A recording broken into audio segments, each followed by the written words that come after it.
is going to give us a talk today about the Bonneville landslides, which is a topic I'm really interested in. When I graduated from college, my first job was for the Corps of Engineers project, installing the diaphragm wall to the new locks at the Bonneville Dam. So I did a lot of drilling in those landslide areas. Pat is a professor emeritus for the Earth and Sciences at Central College, and he's taught at Central College from 2005 to 2017. Prior to that, he was a research geologist for the Washington Geological Survey, and that was from 1990 to 2005.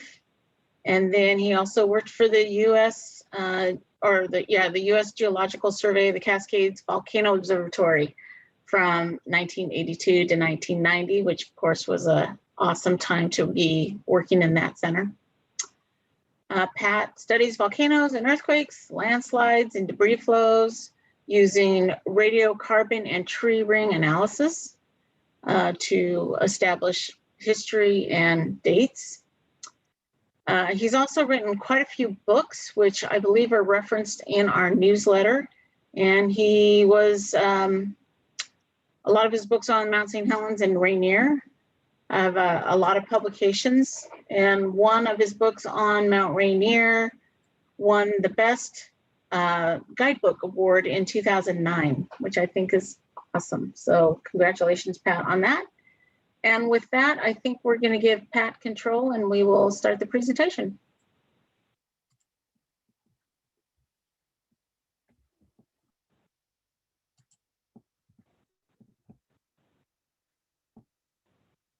Let's just hope I choose the right screen.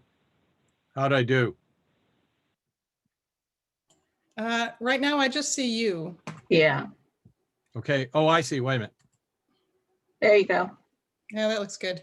Is it my presentation? Is it the screen you want to see, right? Yep, that's I perfect. think so, yes. Okay, good.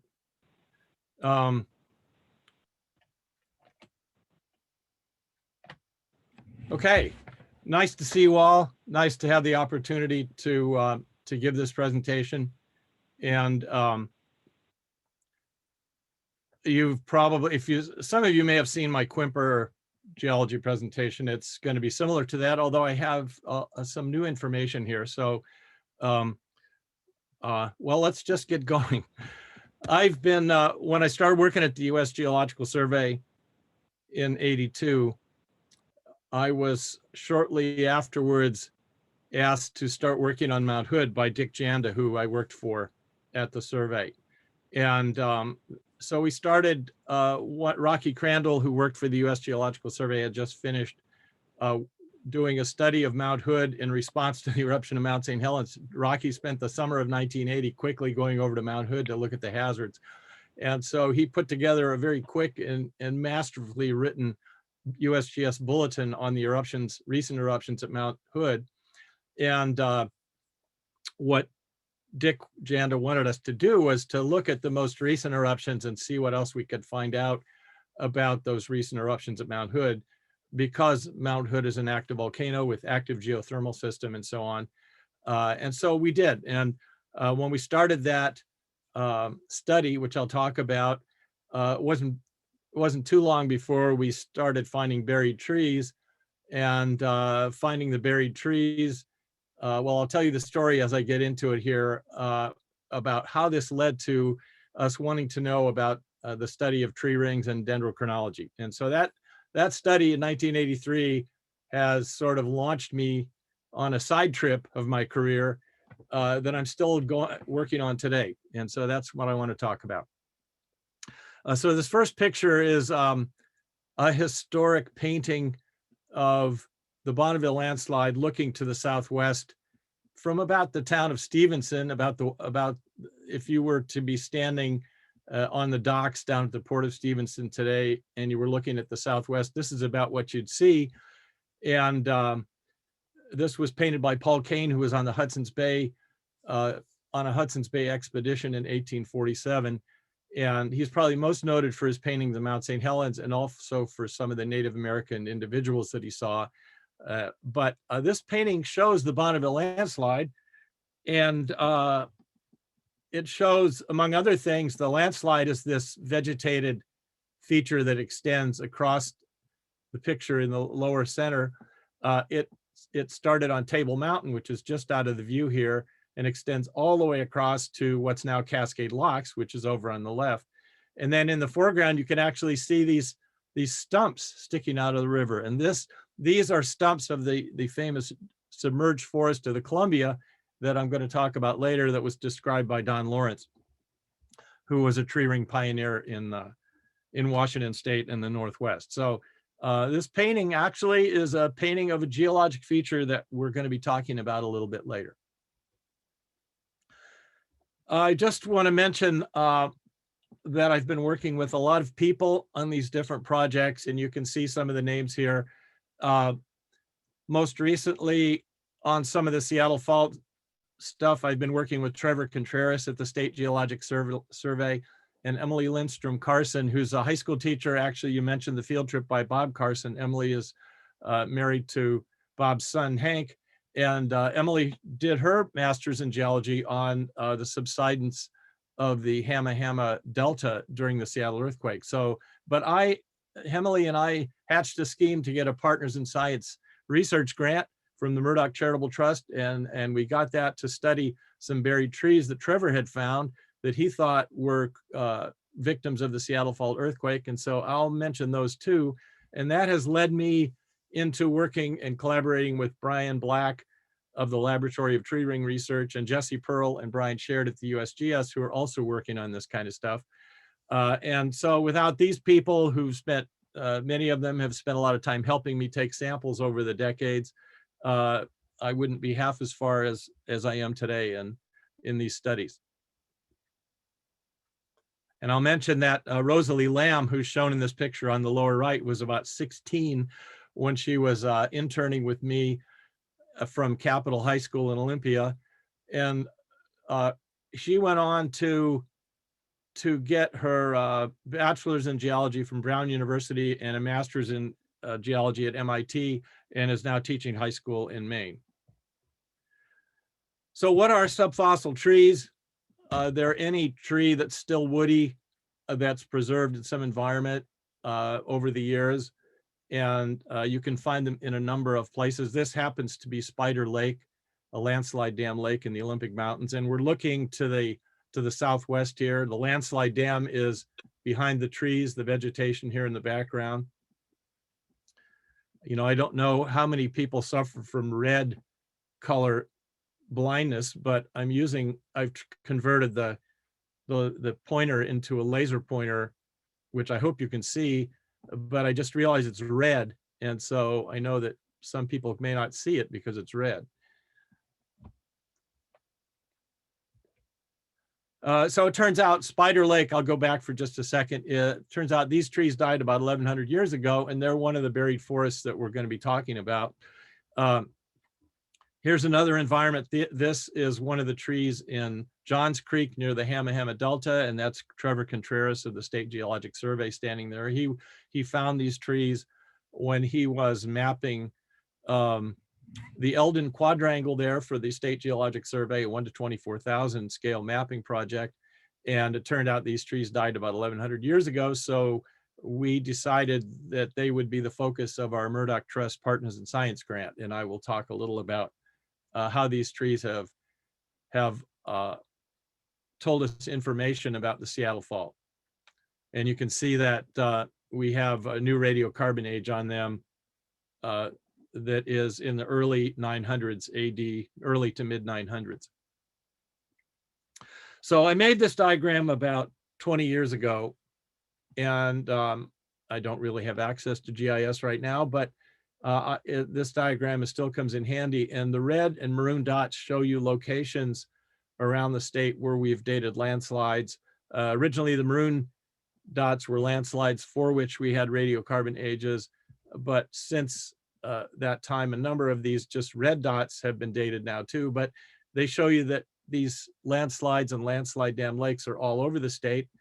And this is a very old fault map. This was based on the US Geological Survey professional paper that came out in the mid-90s that first began to delineate some of these major fault structures, the Whidbey Island South Fault, the Devil's Mountain Darrington Fault, and so on. The Seattle Fault, Tacoma Fault are there. You can see some of those. We know a lot more about those faults now, but my object here was just to show you the distribution of the dated landslides of various ages and the fault structures. And also I have the yellow trees are the trees in submerged environments, either via subsidence or drowning in landslide dam lakes. Excuse me, not drowning in landslide, except for the Columbia River, which were drowned upstream of a landslide. And then the light blue or light green dots are volcanically, victim trees of volcanism. So I'll talk about various places that we see here. I'll talk about the Bonneville landslide. I'll talk about Mount Hood, which is just off the picture here. I'll talk about some of the buried forests at Mount Rainier, and also some of these landslides in the Olympics and still some other places. And I may have to come back to this diagram in the end because I want to talk about future projects that I think would really be worthwhile if we were to want to extend the record of tree rings back in time to date more things more precisely. And so that's the object of studying the tree rings, is to date the events more precisely. But there's another goal there too, and that is that these subfossil trees are time capsules that carry a lot of valuable information because the trees are in such a good state of preservation. They're very well preserved, usually when they're buried or in landslide dam lakes. And so you have a record of the climate there and the environmental change that's going on.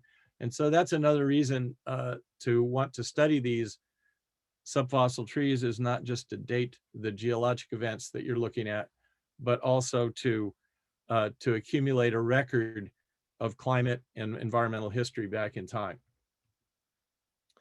So first off, just a comment about radiocarbon dating.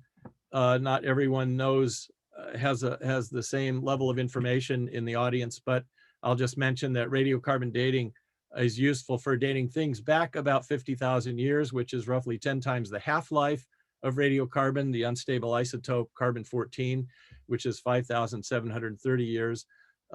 When you send a piece of wood or shell in for a date, you get a date back from the laboratory that is based on the ratio of carbon-14 to carbon-12, and basically is based on how much carbon-14 is left and this half-life of 5,730 years.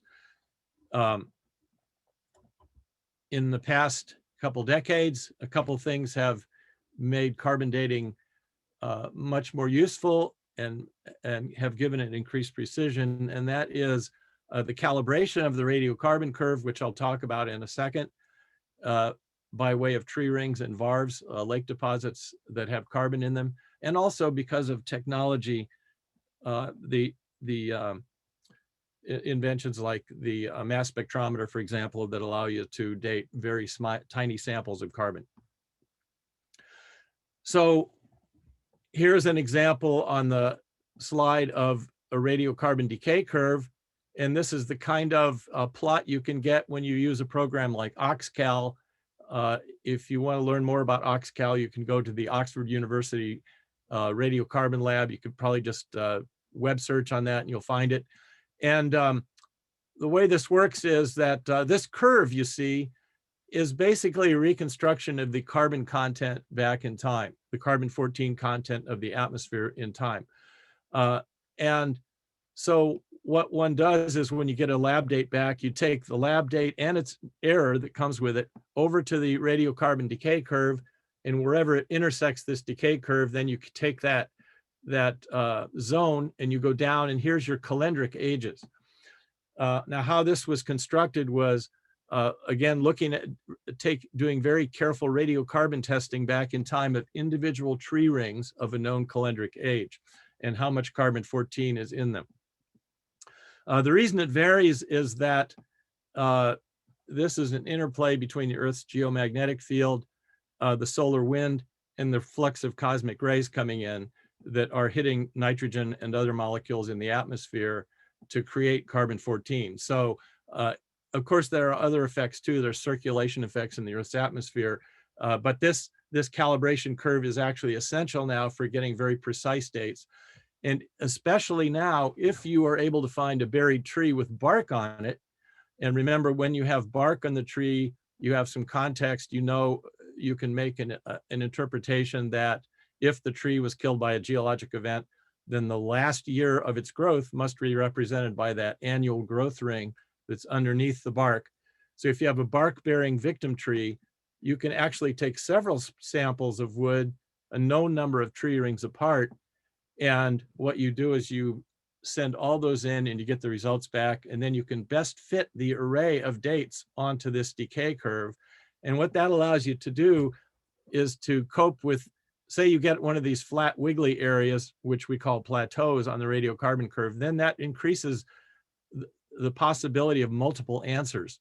And if you have multiple dates or an array of dates, you can put them individually on here, and then you can either do this visually by eyeball, or you can do it, the software will do it for you. It best fits this array of dates on this wiggly decay curve and allows you to get a much more precise answer, make an interpretation. So here are 3 dates from this tree here at Dry Bed Lake.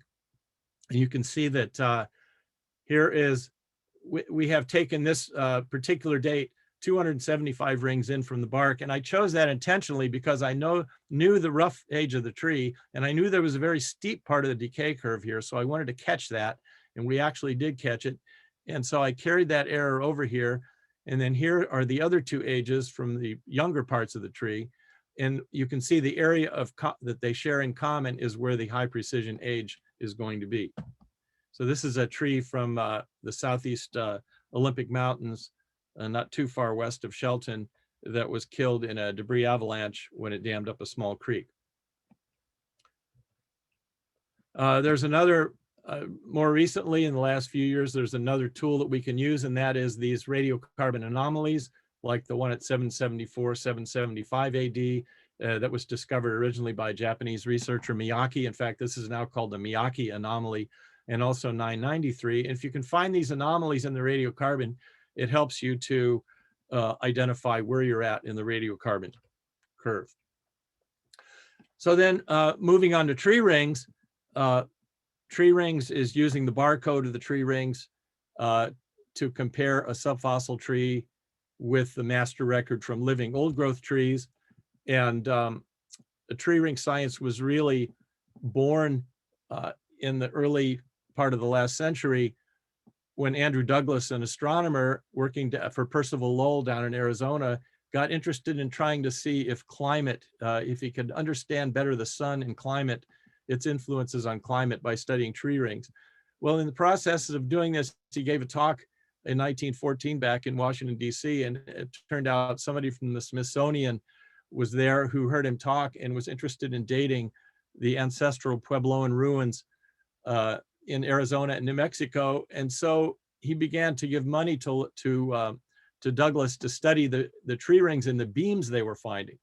And it took 15 years, but in 1929, Andrew Douglas was, during that time, that 15 years, he put together a record of subfossil rings from various ruins that stretched over 500 years long.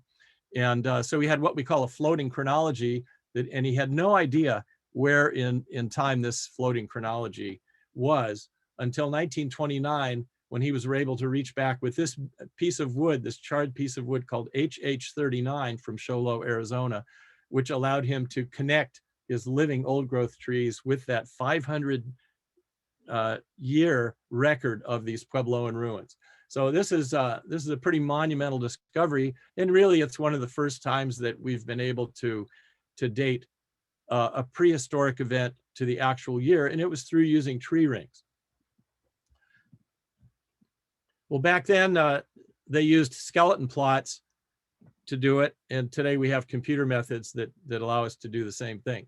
So what I started doing was polishing the slabbed pieces of wood, the cut pieces of wood. First, you take samples using an increment bore, a drill, like Rosalie's using here on this tree in Ording, or you can, of course, use saws, even chainsaws, and then you polish the wood down to, I like to polish it to at least 1,000 grit sandpaper or better, blast it with compressed air. Then I lay them on a high precision scanner, measure them, measure the ring, scan the wood, and then measure the rings with an image analysis program. One other thing you can do is look at the density of the late wood. Here's an annual growth ring. The ring starts growing about here. And this is, by the way, from a tree that died up at Mount Rainier in the Cougar Rock Campground. And you can see that as the year progresses, the ring seems to get darker and darker, and the cells get more dense. And that's this dense wood is called the late wood. This forms during the late part of the year, the summer, when it gets drier. And so each one of these couplets of light wood and late wood delineate an annual growth ring. And you can see that in some rings, the late wood is very faint. It has a very low density. And dendrochronologists have come to calling these light rings. And one of the things I like about light rings is you usually find them in trees above 2,000 feet elevation, but they're a response to cold temperatures. And Dave Yamaguchi, in fact, who I'm going to be talking about, who has done a lot of work in the Northwest, a lot of important work in the Northwest, was the one that turned me on to light rings many years ago. And 1601 is one of the light rings. In fact, David ended up writing a paper, publishing a paper about what are the causes of light rings? What kind of extreme temperatures do you have to create light rings, low density wood? And in further developments, it turns out that people looking back in time, and this plot here is from an article in Nature 1998 by a tree ring scientist named Briffa, who's sadly deceased. But this is a record of light rings or low density rings extending from 1400 AD on the right to about the year 2000. And you can see blue spikes and yellow spikes aimed downward. The yellow spikes are the low density rings. And you'll see that 1601 is the lowest density ring here. This is a plot of the last 600 years, more or less, of low density rings in the Northern Hemisphere from hundreds and hundreds of tree ring chronologies all around the Northern Hemisphere. And so one of the things you begin to notice is that these light rings tend to correlate with these volcanic eruptions. And so here's a light ring, 1453, 1601. And it turned out that the eruption of Tambora in 1815 created a light ring the next year. Even Krakatoa in 1883, that eruption created a light ring.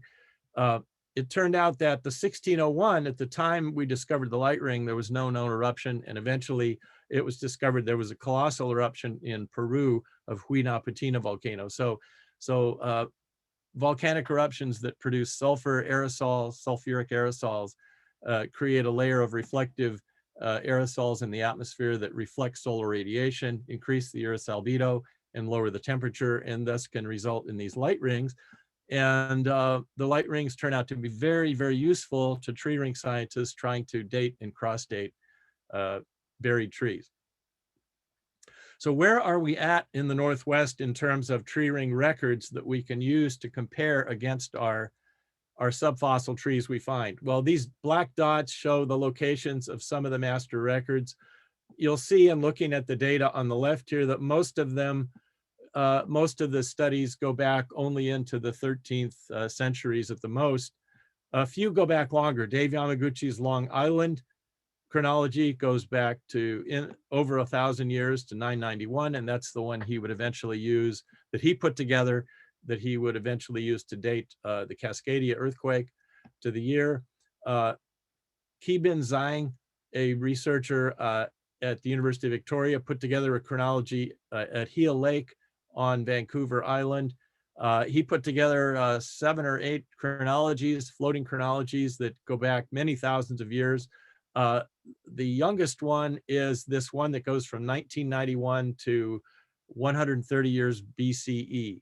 And that has proven to be quite useful too, although the sample depth is not very great. Sometimes you can only find 5 or 6 samples.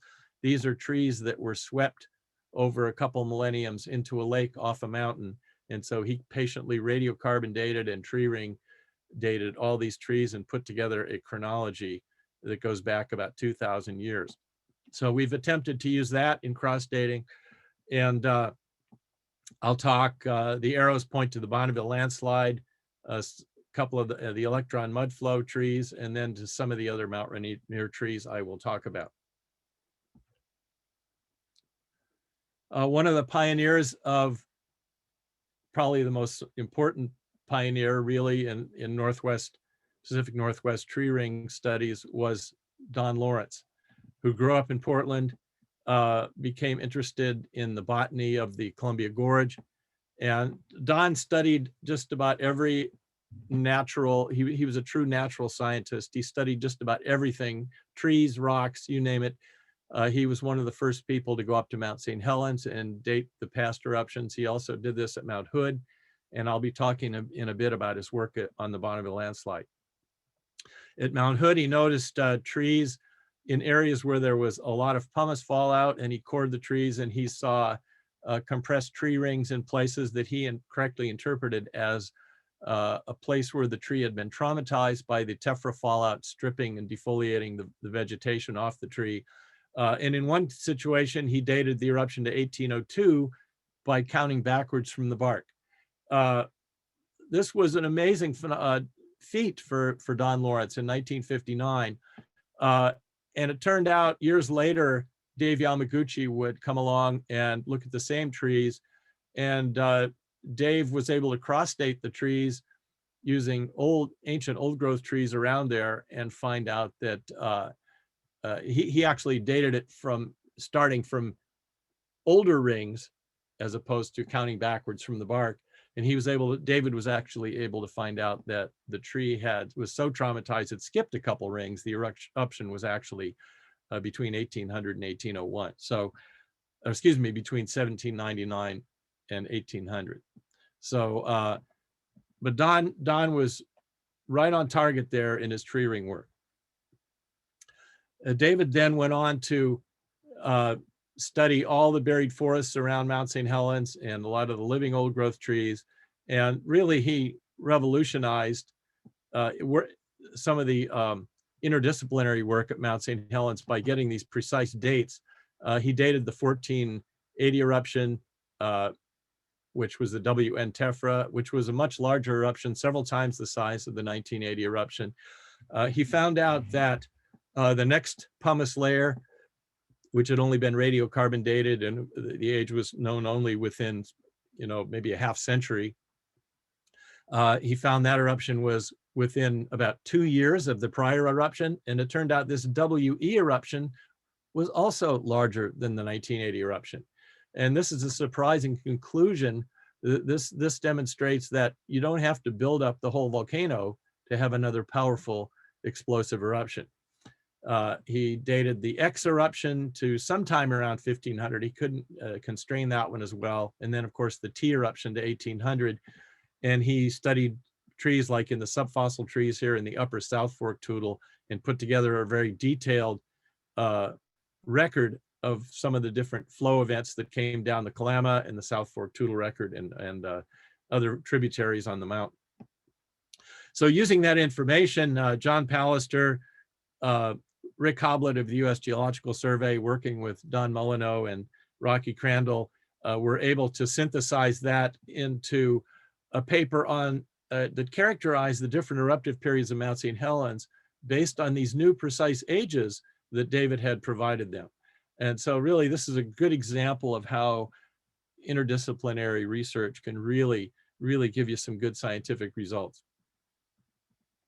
Speaking of great interdisciplinary research, then there's the research done by Brian and Eileen Hemphill-Haley and Dave Yamaguchi and many, many others who worked on the dating of the Cascadia earthquake and also the prior earthquakes on the Cascadia subduction zone. We could mention Chris Goldfinger and many others too.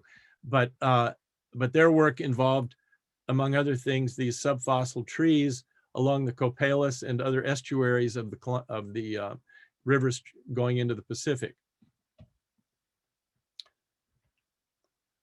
This is a picture from one of the early field trips in 1988 along the Johns River, where you can see 3 layers, the subsidence layer of, 1700 here, And our canoe trip was headed upriver a bit farther to see some of those trees we just saw that are rooted in this layer that subsided. Then there's the 1100-year-old Cascadia fault subsidence there, and then the 1600 years before present Cascadia subduction zone subsidence that is expressed by this victim tree's roots right there.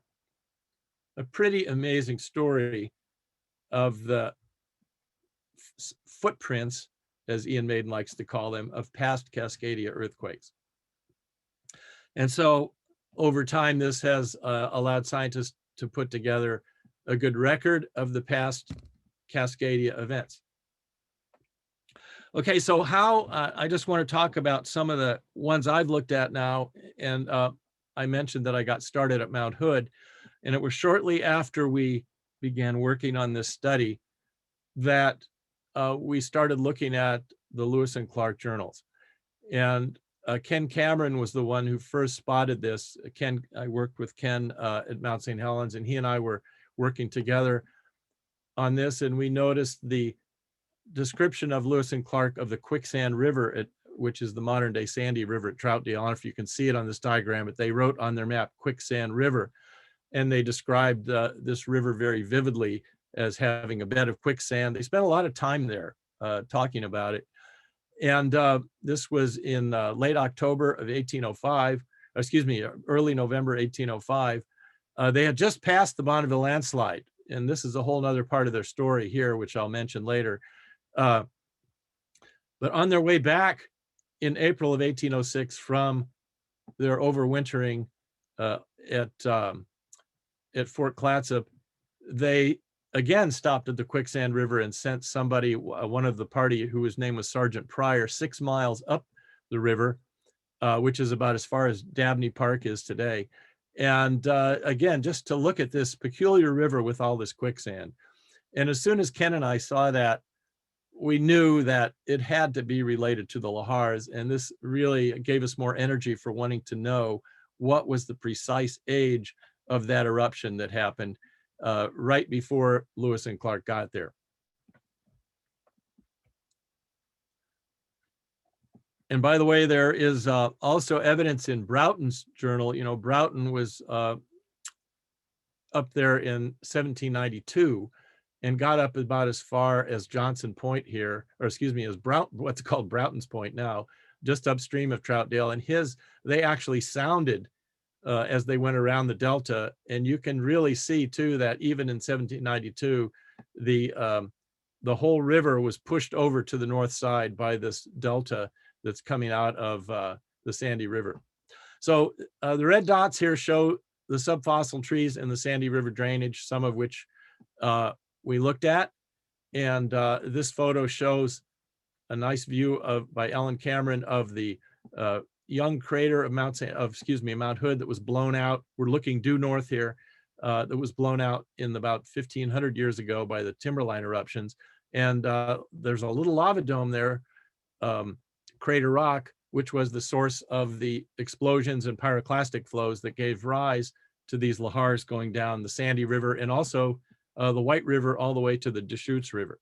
So you had lahars going down the Deschutes River, the White River into the Deschutes, the Zigzag River, and also the Sandy River.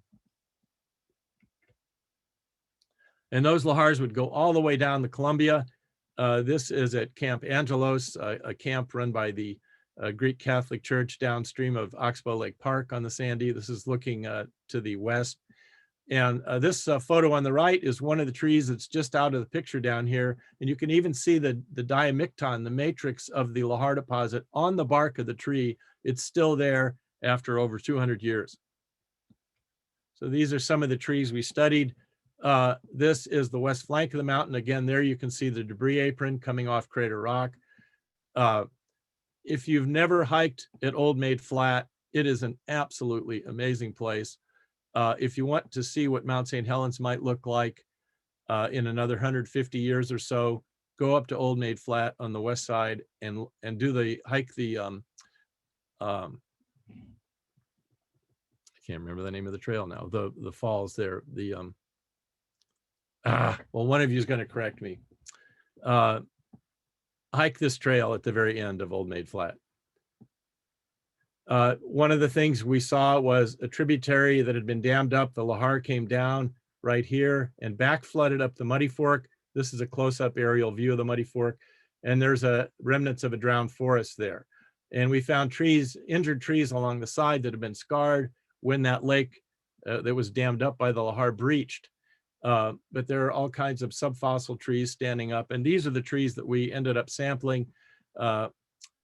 Here is a pyroclastic fan at the base. The top deposits are the Old Maid deposits, and that's what Ken Cameron is looking at right there.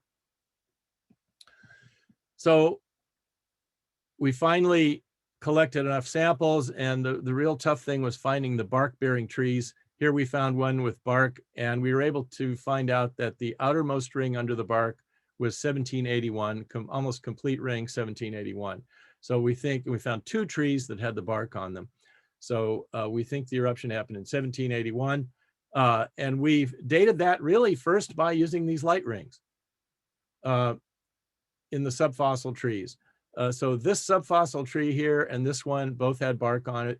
And we used the light rings. And also we found certain narrow rings that we could find, like 1754, we could find in all these trees. And that, in conjunction with the light rings, these low density rings, helped us to date this event to the year. By the way, this is a paper that's of interest. It is Geteloff, Peterson, and Mantaway, 2004, from Water Resources Research, and is a reconstruction of the Columbia River and past droughts based on tree rings of scores and scores of tree ring chronologies in the Columbia Basin. And so they've extended the record back in time into the late 1600s. And what you can see here are a number of very long droughts or mega droughts. And what's really interesting about this is we haven't really had one since the Dust Bowl, which is this one right here. So this little mega drought, which lasted about 4 years, is this one right here in the late 1750s. And I'm not sure what just happened. Okay, there we go. Hopefully you're still with me.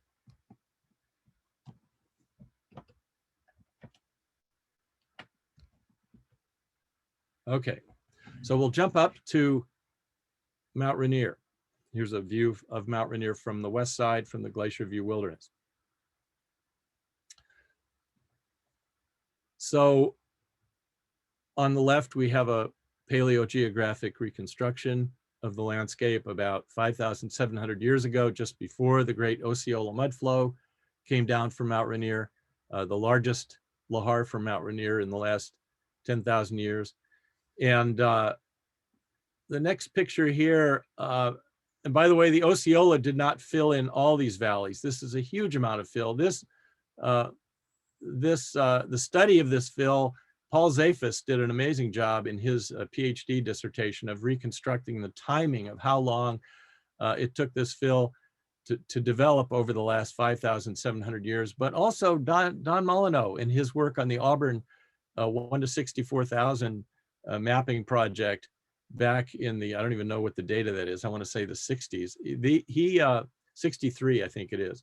He already knew just from looking at well logs that there was a story there about filling in, and also USGS guy whose name I know and can't think of either also worked on that study.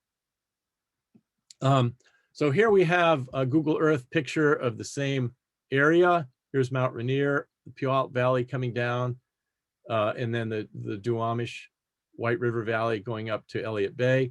And I will talk a little bit about these various forests you can see with different colored pins. Supposedly these colored named lahars up here correspond to the pins, but they're not really the same color.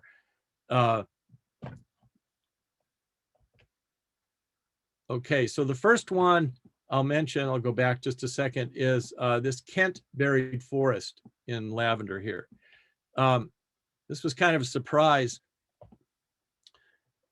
A year before, and I'll talk about it in just a second, a year before, we had discovered in 1995, or we had sampled some buried trees at Auburn at the Emerald Downs Racetrack when they were building their, when they were doing construction at Emerald Downs, I think for parking lots, they destroyed some wetlands. So they had to create some new wetlands as mitigation.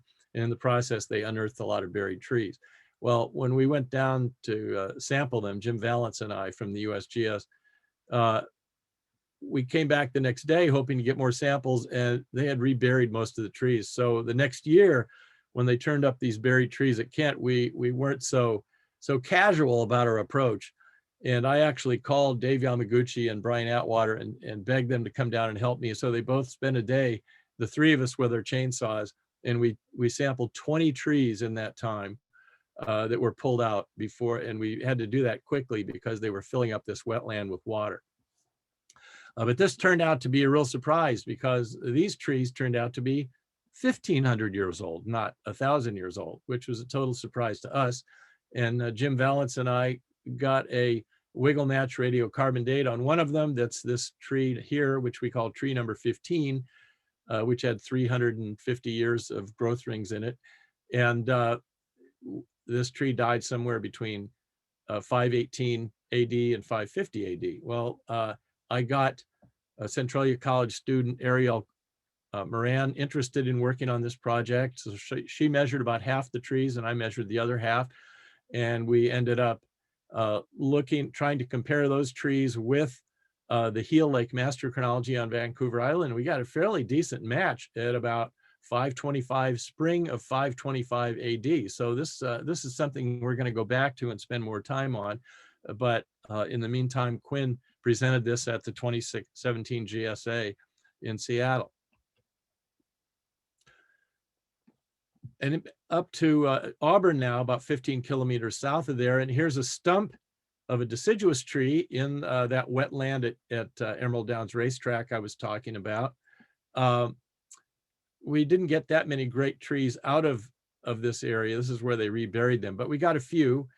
And about a year later, Brian Atwater called me and said, hey, I think we found your Mount Rainier sandy stuff down at the Port of Seattle. He had dug a trench to look for uplift on the Seattle Fault at Terminal 107. Some of you may have been there. And this is at that very spot. Here's the intertidal zone that's been lifted up 20 feet on the Seattle Fault. And then here's this 1.5 meters of Lahar-derived sand. Same stuff is here, all the way down at the Port of Seattle. So, and then in the late 90s, it turns out there's a buried forest at Fife as well. And so it turns out these two seem to be correlative with each other. And these trees are also buried by a very thick layer of andesitic gravelly sand. And I had another student, Michelle Kearns, who's a member of the Chehalis tribe, got interested in this. And so we started looking at the Native American stories and found in Arthur Ballard's Mythology of Southern Puget Sound, which is a real treasure trove of indigenous stories, by the way.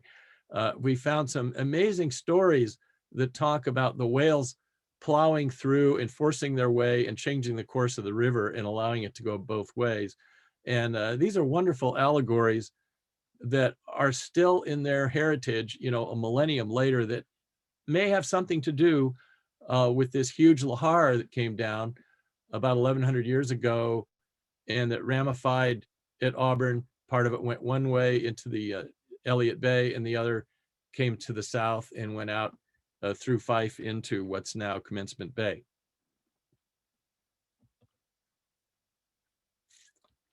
And there's, by the way, there's another story there that we haven't worked up the tree rings yet. We have many trees from Fife, by the way, probably 10 or 12, and we have not yet compared them.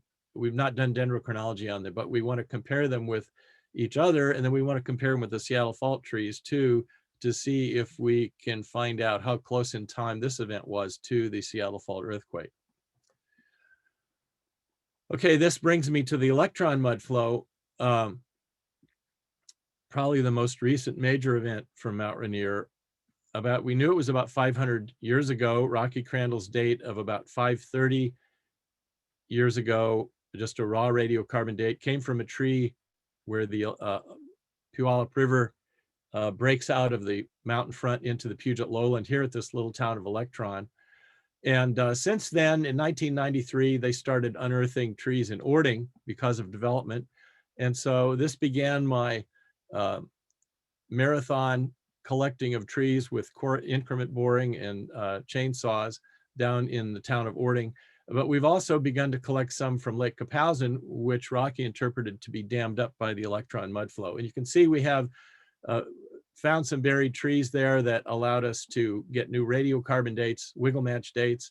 The buried forest at Ording has a 2 sigma 95% probability of being between 1488 and 1515 AD.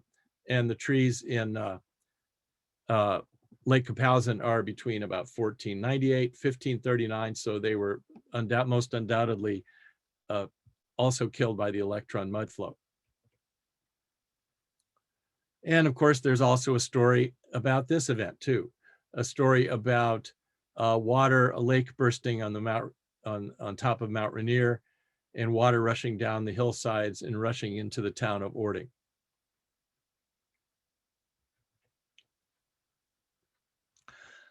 So this was the spotting of this tree, the discovery of this tree in an excavation at Whitehawk Development in Ording was probably I could call it one of the highlights of my career. I'll never forget, I was out with Joe Dragovich of the State Survey that day, and we were working on a liquefaction hazard map for the Ording quadrangle. And we saw him digging these holes, and we just said, well, let's stop and look down. And as soon as we went over and started looking down, we were like, oh my God, can you believe this? So here's a Douglas fir of enormous proportions, rooted about 15 or 16 feet below the surface. And so, as I said, this began my marathon journeys back down to Ording to collect samples. And I had to collect them as fast as they were pulling them out of the ground, because the contractors were hauling them off to mill them. At one point, I came back one day and several of the trees had been moved, and I asked one of the contractors, I said, well, where were those trees that were right here? Well, they're in my front yard. I said, well, can you draw me a map? He said, why? I said, because I'm going to come up and take samples of them. So he drew me a map, and while he and his buddies were in watching football on a Sunday afternoon, I was out making chainsaw cuts, which he asked me if I could please make them 8 feet apart. So after it was all done, I'd collected more than 50 samples over the past few decades from trees in Ording. And then Lake Kapowsin, the state Department of Natural Resources decided that because of the subfossil forest and the significance of it, among other things, that they wanted to nominate Lake Kapowsin as the first freshwater reserve of the state. And they asked me if I'd be on the technical committee. So I did. And we spent some time out canoeing around Lake Kapowsin. I hadn't been there since the mid-1980s when I rode a boat around there the first time. And I remembered how marvelous these subfossil trees are. So I happened to overhear one of the students. I got one student, Jordan Connor, who's a geology major interested in radiocarbon dating the trees. She and I were just going to go out with my kayak, collect a sample, and get a date, because Rocky had never dated the trees in the lake. But then I happened to hear another student, Danielle Zeeberg, say to another student, hey, I just got a new dry suit. And as soon as she said that, I said, Danielle, you wouldn't want to, course some submerged trees, would you? So that led to her bringing her technical driving instructors out and us collecting several samples from these trees that turned out to be amazing samples. This tree here is a Douglas fir rooted in about 17 feet of water. And it is roughly 3.5 feet across at this height. And they went down 8 feet and took a core that's 14.5 inches long. It has 429 growth rings in it. They couldn't get it in any farther, which I understand. It was very hard to core a tree underwater. So I've looked now at over 50 trees. And one of the things I noticed, there are light rings. There were trees carried down from high elevation. And in fact, many years ago, I was able to note that these light rings indicated a date in the early 1500s. And it turns out I'm able to cross-date the tree rings in these subfossil trees. The upper two pictures here are from a subfossil tree. The lower two pictures are from that tree in Cougar Rock Campground. Here is the 1438 light ring. Here's the 1438 light ring in the tree in Cougar in Ording. And so these give me the same answer I get from just taking the measurements of the tree rings. And the answer is that the outermost ring, complete ring of the trees in Ording is 1507. And so most probably the electron mudflow happened at the very end of 1507, or perhaps in very earliest 1508 AD. So that's very exciting. And I'm right now writing a paper on the Bonneville landslide and the dating of the electron mudflow. So here we go down to the gorge, 130 kilometers south of the electron mudflow. This is a picture by Derek Cornforth looking north, aerial oblique picture. You can see Mount St. Helens here. Mount Adams, I believe is, or no, that's Mount Rainier right there. Mount Adams is not in the picture. Here is the Bonneville landslide coming to, here's Table Mountain. Here's the landslide coming down. There are many, many landslides. This Bonneville slide's part of a much larger landslide complex that's been called the Cascade landslide complex. Here's the second powerhouse at Bonneville Dam right here. And the town of Stevenson and the Walking Man Brew Pub are about right there. Here is a Corps of Engineers picture before the construction of Bonneville Dam looking to the south-southwest. And then here are the Lawrences in 1950. And again, they are the ones who wrote some of the classic papers, early papers on the Bonneville landslide in Mazama magazine. So here is a picture of the drowned forest at the Columbia at Wyeth, Oregon. This is a map from Don Lawrence's paper in which he shows the Bonneville landslide here. And then the black blobs are some of the locations of these submerged trees that he mentions.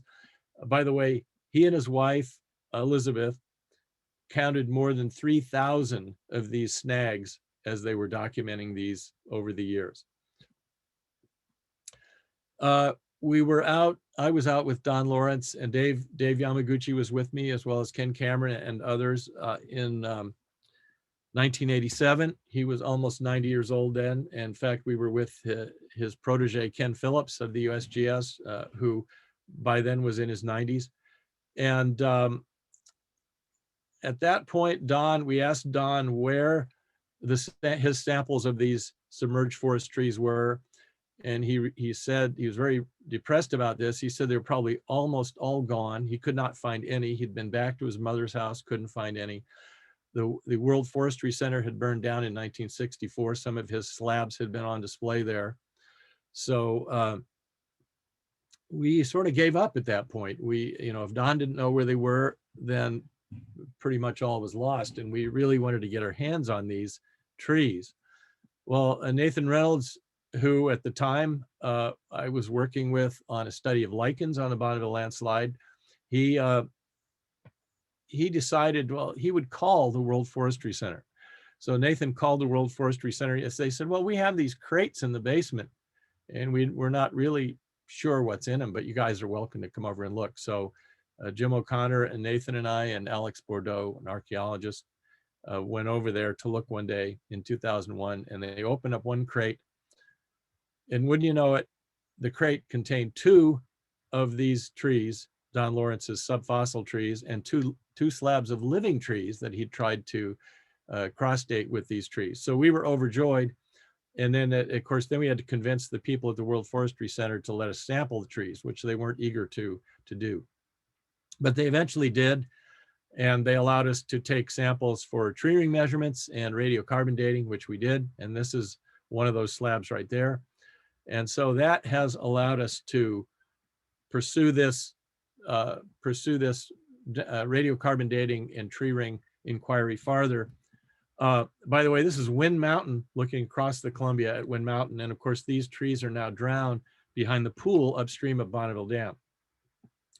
So here is a shaded relief of LIDAR that Dan Coe thankfully gave me from the Geologic Survey to use. It's just a a screenshot of one I'm working on for my paper, and I put in the Bonneville landslide here and the locations of the powerhouse tree, this tree that was exhumed in 1978 when they dug the second powerhouse for the Bonneville Dam. And here is the Wyeth trees that I just showed you. And then the other Don Lawrence tree that we found was from Parham Creek right here. By the way, both the Wyeth and Parham Creek's trees were still extant in the 1900s, centuries after the event, because they had been buried in deltas built into the Columbia River. So they actually, it was a reason, and this is a discovery that Jim O'Connor made that I'm sure we're going to hear more about in the future. But in the meantime, Bob Schuster and I chased down the location of this tree and eventually found it at the Skamania Visitor Center, which is now the Columbia Gorge Visitor Center. And some of you work for the Corps of Engineers, may know Matt Satter, who used to be at Mud Mountain Dam. That's Matt in the hard hat there, pointing to the tree. And by the way, he told me he took many slides, but he doesn't know the whereabouts of the slides, and he doesn't have any photographs. So all we have is the newspaper photograph. In fact, we don't even have that. We just have a photocopy. So our first piece of business was to see if all the trees died the same time. And so I measured the rings and also examined them visually under microscope and was able to compare them. And we could see the match point where they all died together. The Wyeth tree and the powerhouse tree had the same outermost ring. It turned out the Parham Creek tree, the farthest upstream, was missing the outer 25 rings. But the rest of the trees' growth rings measurements matched the other trees. So that was the first step. And then that allowed us to get a new wiggle match radiocarbon date. And then this is our new date at the 99.7% probability range of between 1421 and 1455 AD. Jim O'Connor is working hard on this and many other projects. Jim works for the U.S. Geological Survey. Many of you probably know him or know of him. And he has reconstructed this lake, which had a height of at least 180 feet, 85 meters, and extended far back up the Columbia. So these are time snapshots of the extent of timelines, I guess you'd call them, of the age extent of the different trees in the electron buried forest that I have. I've analyzed all 50 trees, and I've chosen the best 14 trees that match each other the best.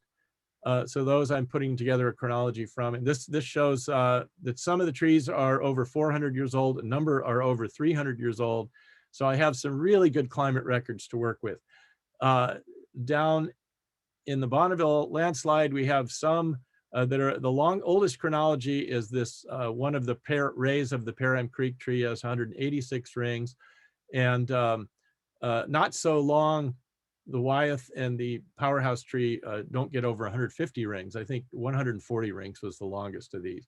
So, but you can see that I do have some climate record to work with. And the thought occurred to me, if I could cross date and get a decent chronology from the Bonneville, from the electron trees, I should be able to match the Bonneville trees. And so I tried that 2 years ago in June. I tried that, and sure enough, I did. And so this is an output from a correlation function in the tree ring program C-Dendro that shows you that the best match between these two chronologies is if the Bonneville event happened if the Bonneville landslide victim trees died 61 years before the electron trees died. So we've already said that the electron trees probably died in 1507 or 1508. So that should tell you the answer of the age of the Bonneville landslide. And that age is 1446 or 1447. So the interesting thing about this is I was totally stunned when I was able to match something so far away, match the electron, which is this light blue climate signal with the Bonneville signal, this red one here. But it's really true. It really works out. And not only that, both of those answers fit the high precision radiocarbon dates we have. And also it fits the provisional ages I have in trying to match each of these floating chronologies, the Electron and the Bonneville landslide, which we call Bog or Bridge of the Gods for the Native American legend. It allows me to match each of these floating chronologies with these master chronologies that are closer to each of the floating chronologies. So to make a long story short, there's a lot more work we need to do to verify all this, but it's pretty exciting to have provisional results that work out this well, and that also are going to give us much more climate record to help us date even further back in time. Okay, so then that leads us to, now I see I've already gone over my hour, so I'm going to make this quick because I don't know how much more time you're going to give me here. But let's talk a little bit about the Seattle Fault. I'm going to talk about some of these locations. Here are our Hamahama Creek trees, victim trees of the Seattle Fault. Here are some of the recently mapped segments of the Seattle Fault. Here's the trees in Lake Washington that were carried to the bottom by landslides. Here's the location of what's known to some as the sewer tree, or the tree that Brian Atwater dated that was in the tsunami deposit revealed by the excavation of the excavation for the West Point sewage treatment plant. And then we have several other things here. We have Spider Lake, Lower Dry Bed Lake, Lena Lake. These are 3 of the many landslide dam lakes in the Olympics that all have dates of radiocarbon dates about 1100 years old. And then there are also these subfossil trees in the South Sound that may relate to a rupture on the Tacoma Fault. So we have a fault dammed lake in the Olympics, Price Lake, and have submerged forests there. We have submerged trees in 2 small lakes dammed up against the Tacoma Fault, Catfish Lake and Mill Pond, that Tim Walsh and Josh Logan of the State Survey originally discovered and dated. And so Brian Black and Brian Sherriff and Jesse Pearl are especially going to be focused on those because they want to find out, were all these events happening at the same time, or were these at different times? So even if we have a date on the Seattle Fault, which it turns out we do now, are we able to get a date on these other ones also and find out what was going on? Or were there separate ruptures? So it would be really good to characterize those. In 1992, Gordon Jacoby, a deceased now dendrochronologist who is at the Lamont Doherty Earth Observatory, was able to cross date and match the rings in Brian's tree at West Point sewage treatment plant with the trees in Lake Washington. That was a major step forward, although he did not have a calendric age on the event. Here's a picture that Brian sent me of his so-called sewer tree in the tsunami deposit at West Point. Here is a picture of the polished slab that Brian took samples out of for high precision radiocarbon dating. The answer he got, I believe this was from the Belfast lab, 900 to 930 CE. And Brian lent us this slab, which we repolished and scanned and remeasured to compare our Hamahama trees to. The Hamahama trees are actually in Johns Creek, a tributary of the Hamahama River, about 1 mile west of Wood Canal. This is on private forest land. You have to get permission to go there.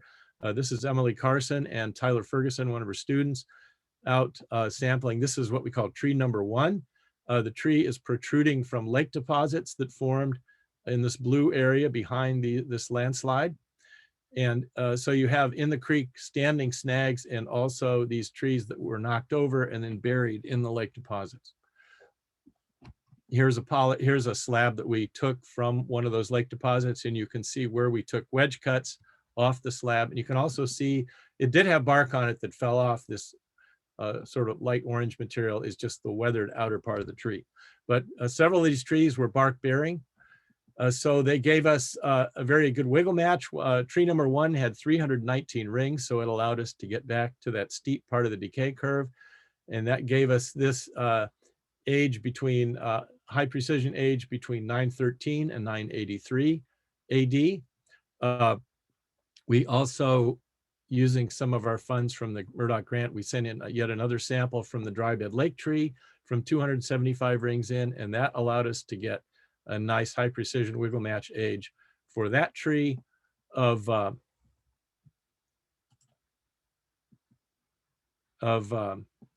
900 to 930, very similar to Brian Atwater's tree.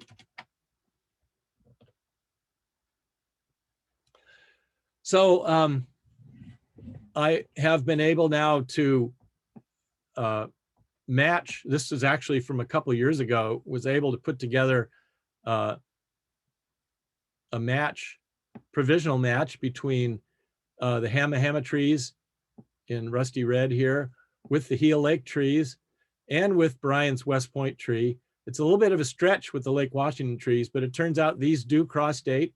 They don't show it so well here, but they do cross date.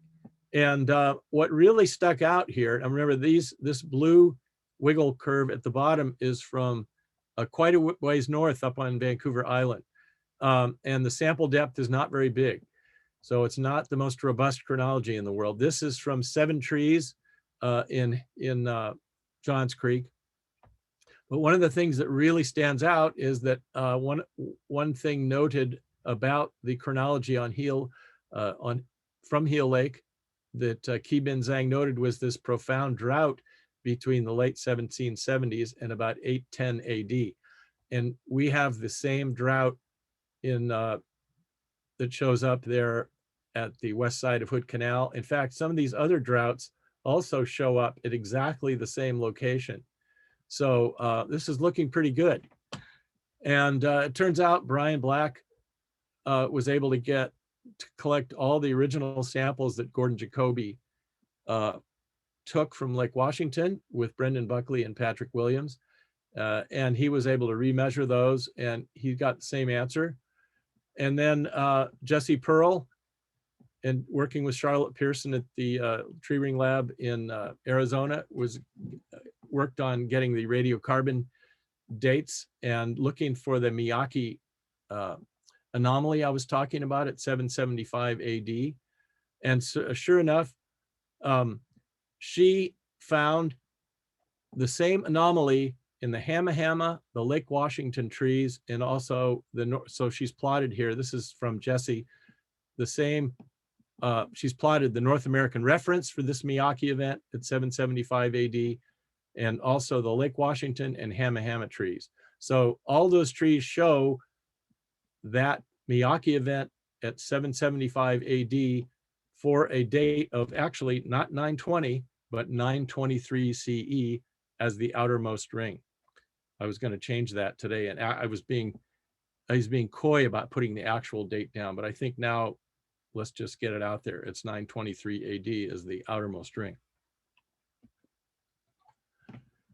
Okay, so again, there are trees killed by the Tacoma fault, like these trees in Catfish Lake, that still need to be looked at. Hopefully we'll be looking at them this summer if USGS can get out in the field. They're going to be looking to compare all these things. Jesse has some very interesting stories about some other fault scarps that she and Brian Sherriff have been working on. She might be a good speaker for the Northwest Geological Society. I was going to talk a little about the trees in Lake Crescent, but I think I won't. The only other thing I'll say is that I'm very excited about Jesse and Brian Black, Jesse Pearl and Brian Black, who are 2 younger dendrochronologists who are really sharp, that they are going forward looking at the Pacific Northwest trees. They're trying to put together a Northwest chronology of tree rings. So my goal is to collaborate and help them. I've collected samples now for 38 years. And so I'm sharing all those. And so hopefully we'll be able to put together a story, and it's exciting to be looking toward the future. There are many other lakes we can look at. Day Lake, which is not too far, maybe 12 kilometers from the Darrington Devil's Mountain Fault. That's an enormous landslide. And there are some enormous trees in Day Lake that Bob Schuster and I dated that, and Josh too, about 1,600 years ago. There's Packwood Lake, Newpenberg Lake, all these different lakes. Greenwater lakes up the Green River north of Mount Rainier are also at about 1,600 years old. Carl Wegman and his student, Joe Kaspersky, worked on that with me about 8-9 years ago. And so all these lakes are places where divers could go in, take better samples, and we could pull out some real tree ring records and push this, start building back farther on a chronology of the Pacific Northwest. So that's it. I'm done. And I thank you for hanging in there for so long. And I'll be glad to take any questions. I don't hear anyone, which is kind of freaky. No, we're here. I'm just trying to get control of my computer. Thank you very much. Yes, thanks, Pat. That was fantastic.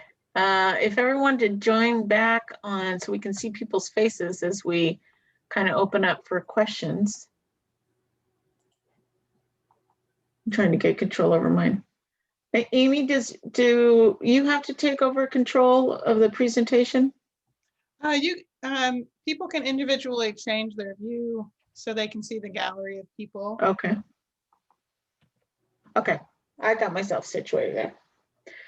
Well, thanks a lot, Pat. That was You're fantastic. quite welcome.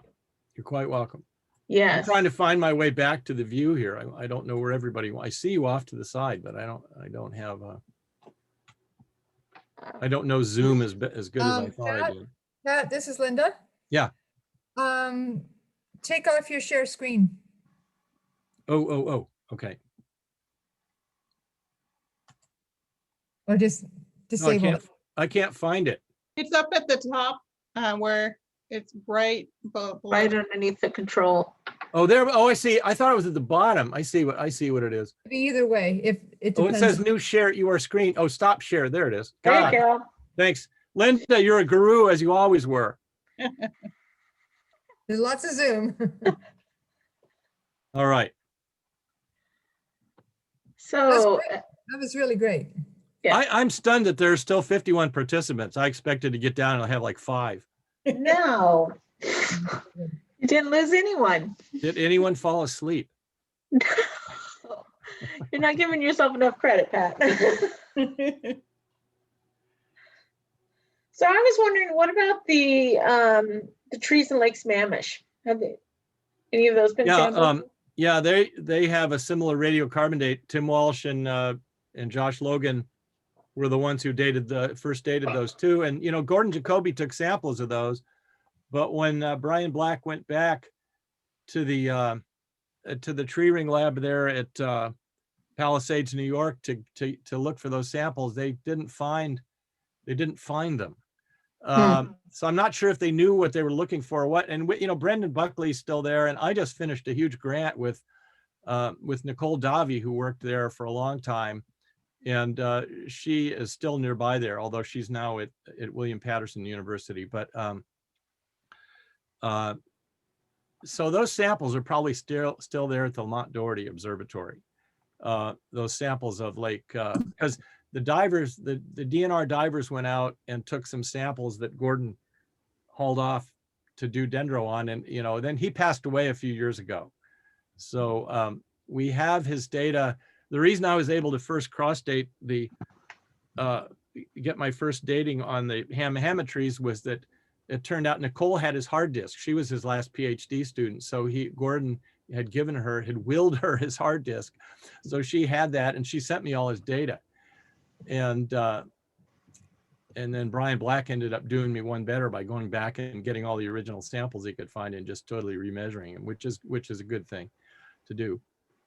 And so I don't know the answer to that. The Lake Sammamish trees are there somewhere. In fact, that picture early in the program where I'm coring that tree in Dry Bed Lake, I gave that core to Gordon too, and the sample that we dated of Dry Bed Lake is one that I took after that by just towing in a chainsaw. I just literally sat in the lake mud and towed a chainsaw into that tree to take that sample. I don't know whatever happened to the core I sent to Gordon either, but it's back there somewhere. So, This is you know, this is an important thing, is the fate of samples taken. When I was working on this NSF grant with Nikki on the what we were doing was putting together a series of educational modules called TREX, T-R-E-X, which we could bring tree ring dating into science classrooms. So if you haven't seen TREX, you should look for TREX, tree ring expeditions, and TREX is T-R-E-X. It's really cool. I mean, we spent 6 years on that project.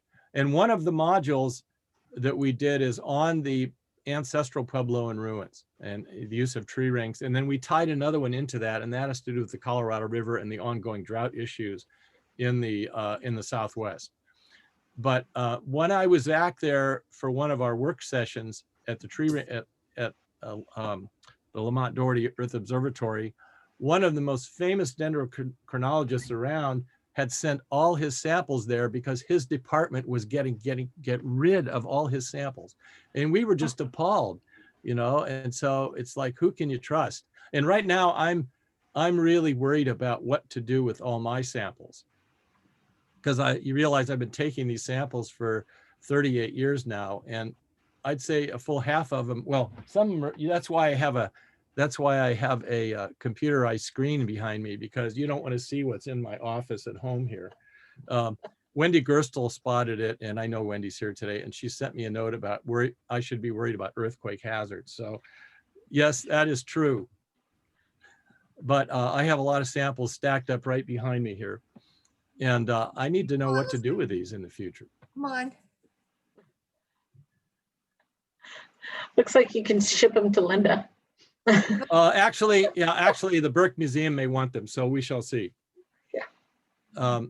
As long as they're available for future researchers, that is the key thing. And I think they should stay in the Northwest. So. Agreed. Does anyone have any questions or comments? You're getting lots of thank yous. What a great presentations in the chat room. I have a question.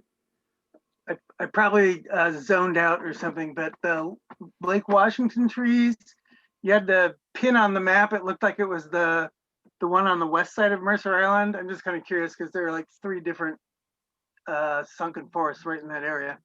On the west side and the south side and the south side of Seward. Yeah, I don't know. And where are those samples now? They're in like Those samples, Washington? those samples were at the Lamont Doherty Earth Observatory in Palisades, New York, but they are now in the Laboratory of Tree Ring Research in Tucson, Arizona. I don't know. They might be going back to Lamont Doherty. Brian, I'm sending all my samples down to Brian, and he's rescanning, and he's going to remeasure all mine too, which is a good verification. I'm glad he's doing it, actually. And I know that Brian and Dave also sent all their Cascadia samples down to him. So he's now awash in work. But I think he's going to be sending those samples back. I'm not sure. I'm not sure what he's going to do with the Cascadia samples.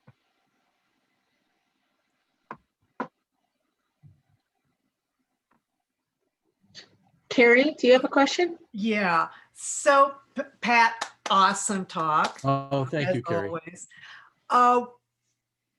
One of the things that I've been concerned about too is all of our historic data that is floating around that is getting dispersed or getting chucked because we don't, there's not the respect for the data and the like rock samples or tree ring samples like you've got. I think that's something that we all need to be thinking about because, this is, as you found out in your career, which I think is so cool, is you collected and then you were able to re-look at those samples and come up with new interpretation because we have new ways of looking at things. Well, Carrie, I've been working on this stuff all along, but you know what really helps? Retirement. Because I never had any time to work on this stuff when I was teaching full time or working at the state survey full time. So, I mean, really, it's a good retirement project. You have to stay busy in retirement anyway. So, and Leslie and I are as busy as ever right now. So she's quilting, I'm doing tree rings. And That's great. yeah, so, you know, it's a matter of, I've been wanting to work on this stuff, and I've been working on it all along, but I've never had the time to focus on new techniques and using new software until now. And so, but, you know, one thing led to another. And I mean, I took a, there's this thing called the Dendrochronology Field Week that goes on, and there's one in North America and there's one in Europe, and these have been going on for decades. And so I did one in 1997 at the Andrews Forest. And you know, a lot of the mainline tree ring scientists go there. I mean, Hal Fritz was there at mine. And so you got to work side by side with Hal Fritz, who wrote Tree Rings and Climate. He was at the head tree ring lab for many years, and it was just a really, in fact, he died just a couple of years ago, by the way. But and I hauled a bunch of my Mount Hood and my Mount Rainier samples down and made Hal look at them. And I remember him looking at these samples and going, he says, Pat, you have to keep working on it. He said, there's climate in these tree rings. So, you know, a reassuring word from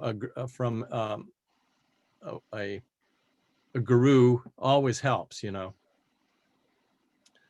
And that's, by the way, where I met Nicole, who was a grad student at the time, and many years later, thanks to the wonder of Facebook, a bunch of tree ring scientists reconnected via Facebook, and she found out I had a tree ring lab at Centralia, and the next thing she knows is, well, how'd you like to partner on this NSF grant I'm writing to do tree ring curriculum? And so sure enough, so we ended up getting that grant in 2013. And that was really exciting too. That's great.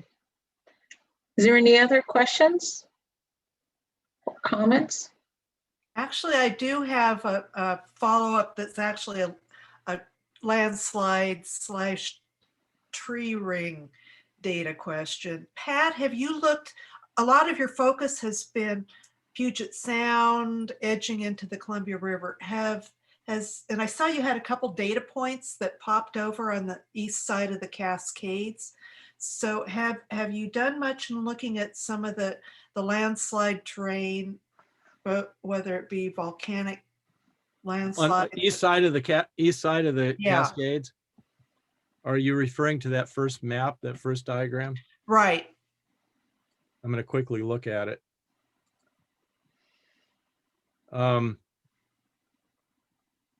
only ones I see are, I see the ones I'm looking at, and I don't want to share my screen again because then I'll lose you all again. The ones I see are up north by Glacier Peak. Yeah. And those are buried trees in the White Chuck River that we looked at one time. And no, I haven't done anything there. And there's a lot of buried trees in the White Chuck and some of those other rivers that were killed by Glacier Peak eruptions. And there's a lot more history there. You can be sure of that, right? And one of the problems, you know, Tom Sisson and Jim Palance were slated to work on the history of Glacier Peak because the USGS has been refocusing on the Cascade Range after the St. Helens eruption. So they redid Hood, they redid Mount Adams, Mount Rainier, Mount Baker, and South Sister, and so on. And now they've been working on Glacier Peak too, but it's so remote because it's a wilderness area. So, but those trees are there, and you know, hopefully somebody will take samples someday of them. And there were some trees that were dug up in the lower Skagit near Mount Vernon that Joe Dragovich and I went out and sampled one time, and they were a couple thousand years old. I have the samples in my garage. They weren't very good. They weren't very old trees, but there must be others just like them down there below the surface somewhere, because, you know, there's Mount Vernon sits on lahar deposits just like the lower Duwamish Valley does. Yeah. Very interesting. Well, Pat, it's kind of tradition at Northwest Geological Society to present our speakers with a silver coin. And unfortunately, because of COVID, we can't hand it to you, but we will mail it to you along with a thank you letter and kind of a little bit of a brief history about how these silver coins kind of supported the economic geology, or at least our economic geologists at heart. So we will send that to you, and we just wanted to say thank you for your time and for giving us a great presentation.